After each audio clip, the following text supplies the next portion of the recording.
अस्सलाम वालेकुम दोस्तों, मैं हूं शाहिद हुसैन। उम्मीद करता हूं आप सब खैरियत से होंगे। मेरा यूट्यूब चैनल और फेसबुक पेज देख रहे हैं।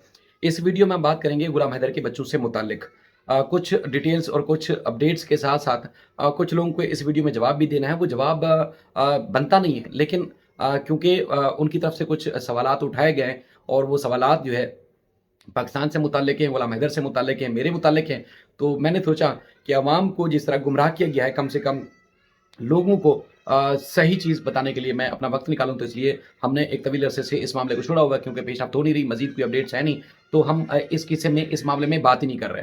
तो मैंने सोचा था कि बिल्कुल ही बात करूँगा इस मामले में, लेकिन मजबूरन चूँकि पब्लिक की को गुमराह करने की कोशिश की गई है और ना सिर्फ़ फ़ज़ूलियात बकने के बाद फिर एकदम जो है वो एक साइंटिफिक तरीके से अपने आप को क्लीन ज़ाहिर करने की कोशिश की जाती है। और गुलाम हैदर को, जो कि ना सिर्फ मीडिया बल्कि तमाम प्लेटफ़ॉर्म्स के ऊपर गुलाम हैदर को बाकायदा तौर पर टारगेट किया जा रहा है, जैसे पहले एपी सिंह और उसके हवारियों की तरफ से किया जाता था। और जिन लोगों ने गुलाम हैदर के नाम पर अपना नाम बनाया, गुलाम हैदर के बच्चों के नाम पर अपने चैनल और चेहरे चमकाए, आज वो गुलाम हैदर के खिलाफ बैठ के ऐसी-ऐसी बकवासें करते हैं जिसका कोई सानी नहीं होगा। बहरहाल ये वो लोग हैं जो जिनसे शैतान भी पनाह माँगता है। ये वो लोग हैं जो इंतहाई गलाज़त और बदबूदार है उनकी सोच है। और ये वो लोग हैं जो ना सिर्फ एंटी मुस्लिम हैं, बल्कि बुग़्ज़ और नफ़रत के भरे हुए हैं, यानी कि अंदर से चूर-चूर हैं। चाहे वो उनके अपने देश में रहने वाले मुसलमान हैं, उनके खिलाफ भी ये भरपूर किस्म की जो मुखालफत रखते हैं, बुग़्ज़ और खबासत रखते हैं उनके खिलाफ, और पाकिस्तान के खिलाफ तो ये रखते ही रखते हैं। तो हमें इनसे कोई फ़र्क नहीं पड़ता, लेकिन ये जिस तरह की इनकी ज़हनी कैफ़ियत है, जिस तरह इनकी सोच है,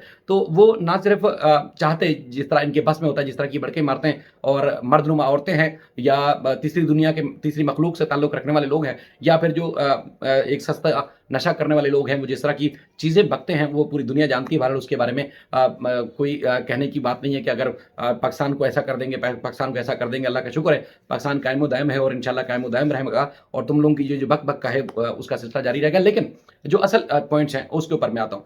ख़ास तौर पर गुलाम हैदर किसी सॉन्ग के साथ अपने शॉर्ट्स या वीडियो क्यों बनाता है? इस बात पे भी बड़ी तकलीफ़ हो रही है। सीमा हैदर का ना सिर्फ उसको देश से निकलवाने के लिए कोई इक़दामात किए गए, बल्कि उसके सोशल मीडिया के प्लेटफ़ॉर्म पर आने से किसी को मसला नहीं है। गुलाम हैदर के सोशल मीडिया प्लेटफ़ॉर्म पर जो अपनी आवाज़, अपनी तकलीफ़ बयान करे, उससे बड़ा मसला है। अच्छा, यहाँ से जो कुछ पाकिस्तानी लोग भी हैं, उनसे उनको भी बहुत ही मसला है। गुलाम हैदर बोलता है कि जी भई, आप गलाज़त ना बकें, गंदगी ना दिखाएँ, अपना जो अंदरूनी गंद है वो बाहर ना निकालें, इस तरह मुझे बदनाम ना करें। लेकिन अगर वाक़ई एक जेन्युइन तरीके से, एक इंसानियत के नाते अगर बच्चों के लिए बात करना है, तो आप प्लेटफ़ॉर्म पर करें। तो कहते हैं जी गुलाम हैदर, क्या तुम्हें हमने ये करके देना है? यार, कोई शर्म से डूब मरने वाली बात है। बहरहाल मेरा नहीं ख़्याल कि उनकी भी औकात है उस सिलसिले में कोई बात की जाए। बाकी जो महान बड़े लोग बनने की कोशिश करते हैं, मैं चूँकि एक एक टेलीविज़न में काम करता हूँ, एक अरसे से करता हुआ आ रहा हूँ, और अल्लाह का शुक्र है, अल्लाह ताला की ज़ात जो है वो नंबर 1 है। इसके अलावा हम तो मामूली सी कोशिशें करते हैं जितना कर सकते हैं। बहरहाल जो अपने आप को पत्रकार ज़ाहिर करने की कोशिश करते हैं और दूसरों को कहते हैं ये यूट्यूबर, तो ज़रा उनसे मैं पूछूँगा, मैंने पहले भी चैलेंज दिए थे, जिन चैलेंजेस का जवाब देने के बजाय ज़ातियात पे कीचड़ उछाड़ने के लिए तू तड़ाक पे आ गए। यानी कि हमारे यहाँ एक बड़ी मशहूर कहावत है, जो ना कटे आरी से वो कटे बिहारी से। तो बहरहाल ऐसे-ऐसे लोग भी वहाँ मौजूद हैं इंडिया में, जो अपने आप को बड़ा महान और बड़े-बड़े अपने जिस तरह लहक-लहक के बात करते हैं, जिस तरह उन जैसा कुछ चैंपियन नहीं है। तो मैंने जो चैलेंजेस दिए थे, उन चैलेंजेस का क्या बना? गुलाम हैदर की दावा किया गया कि 2 दफ़ा उसकी एप्लीकेशन डिसमिस हुई वीज़े की। तो क्या उसकी एप्लीकेशन की 1 दफ़ा रिजेक्ट होने की भी कोई डिटेल सामने ला सके? नहीं ला सके। एनसीपीसीआर के जो उन्होंने लिखा था मिनिस्ट्री ऑफ एक्सटर्नल अफेयर को, दावा किया जी हमने गुलाम हैदर के बच्चों के लिए बड़ी कोशिश की। तो उसकी क्या रिपोर्ट आई? पता चला? कभी पता करने की कोशिश की? और उसके साथ-साथ अगर हम बात कर रहे थे कि जी पुलिस की रिपोर्ट्स, पुलिस ने आज तक चार्जशीट नहीं पेश की, उसका क्या बना? इतनी जुर्रत है कि उनके खिलाफ जाके बात करें, योगी जी के खिलाफ जाके प्रोग्राम करें, मोदी जी के, क्योंकि जो एक हिंदुत्व माइंडसेट है, वो इसी तरह के गलीज़ लोगों जैसा वो बैठ के काम करता है, और उसके बाद उनको नज़र आता है पाकिस्तान। इंडिया के हज़ारों सेंटीमेंट, हज़ारों केसेज़ मैं गिनवा सकता हूँ, लेकिन हम कुछ हमारे जो करीबी दोस्त हैं, उनकी वजह से हमने थोड़ा-सा वो किया कि जी छोटे-छोटे बच्चे हैं, और हमें इनकी सोच नज़र आ रही है कि ये बच्चे नहीं देने हैं। ये जो आज बैठ के बक-बक कर रहे हैं जी, हमने ये बताया या फलाँ व्यक्ति ने केस खराब किया, वो हमें पहले से पता था, और यही होगा। इसलिए हमने खुद एहतियात की, वरना तो रोज़ाना बैठ के मैं इतना एक्सपोज़ करूँ कि शायद अंदर से बैठे वो लोग भी एक्सपोज़ ना करें। लेकिन मैं उन चीज़ों पे इग्नोर इसलिए कर रहा था, पब्लिक नहीं कर रहा इसलिए कि कहीं ये तासुर ना जाए जी शाहिद की वजह से ये कुछ हुआ है। वरना बहुत कुछ हम एक्सपोज़ कर सकते हैं और ला भी सकते हैं। और इंडिया, दुनिया में, पूरी दुनिया में इंडिया फेक न्यूज़ में, फेकू न्यूज़ में, झूठी खबरों में नंबर 1 पर है। अगर मतलब वो जो इनके टीवी चैनल्स पे देखते हैं, जो बड़ी-बड़ी स्क्रीनों पे बैठ के बक-बक करते हैं पाकिस्तान के खिलाफ, मुसलमानों के खिलाफ, और एक बड़ी एक मेजॉरिटी होने के बावजूद अपने देश में, और वो कहते हैं जी हम बड़े खतरे में हैं। बड़ी अजीब-सी मखलूक है, अजीब-सी ज़हनियत है, जिनकी अपनी गवर्नमेंट है, अपना देश है, वहाँ पर वो गैर महफूज़ हैं, और जो मुसलमान जो कम तादाद में, मिनॉरिटी में हैं, उनसे इनको खतरा है। और तो और बड़ी अजीबो-गरीब सूरत-हाल है। इस तरह की कैफ़ियत की जो ये बड़ी-बड़ी बैठ के आसीना चढ़ा के आके बैठती हैं, और एक मेकअप थोप के, और बड़े-बड़े मुँह बना के, और बड़े लहक-लहक की बातें करती हैं। इनकी असलियत तो हमें पता है। हमें तो पहले दिन से पता थी।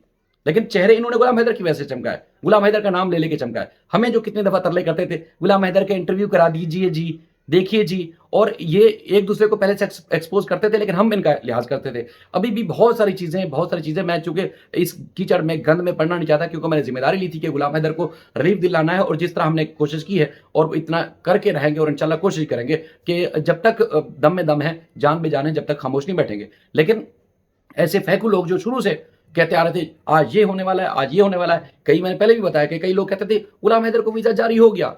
किसी ने कहा कि जो 10 तारीख को मिलने वाला था, वो फलाने यूट्यूबर ने गाली दे दी थी। अरे भाई, मतलब तुम्हारा धर्म, तुम्हारा दीन, तुम्हारे लोग इतने हल्के हैं कि अपना संविधान भूल जाएंगे। किसी ने गाली दे दी तो उसमें एक्शन नहीं होगा। वाह भाई वाह, क्या कमाल देश है, कितने कमाल लोग हैं। मैं तो बड़ा हैरान हूँ कि अपने देश में, जहाँ पे मेजोरिटी में वो गैर महफूज हैं, उनके धर्म को भी खतरा है। और तो और मजे की बात यह है कि आज 6 दिसंबर है। मजे की बात यह है कि बाबरी मस्जिद को शहीद किया गया। आज मुसलमान पूरी दुनिया में ब्लैक डे के तौर पर मना रहे हैं। वहां पर भी मंदिर थे नीचे। अच्छा, मैं कुछ दोस्त जो वाकई जेन्युइन हिंदू हैं, जो अपने धर्म को समझते हैं, ये चूंकि पिछली दफा भी जब कुछ बातें हुई तो लोगों ने कहा जी हमारे धर्म को या हमारे देश के खिलाफ बात करें। ये असल में उन गलीज और खबीस लोगों के बारे में ये बात है जो पाकिस्तान को टारगेट करते हैं, जिन्होंने बराह रास्त हमें टारगेट किया, गुलाम हैदर को टारगेट किया, बस नहीं चला तो गुलाम हैदर के बच्चों को टारगेट किया, और बस नहीं चला तो ये धमकियां दी कि जी गुलाम हैदर के बच्चे नहीं आएंगे वापस, सीमा वापस नहीं आएगी, वीजा तो जारी होगा नहीं।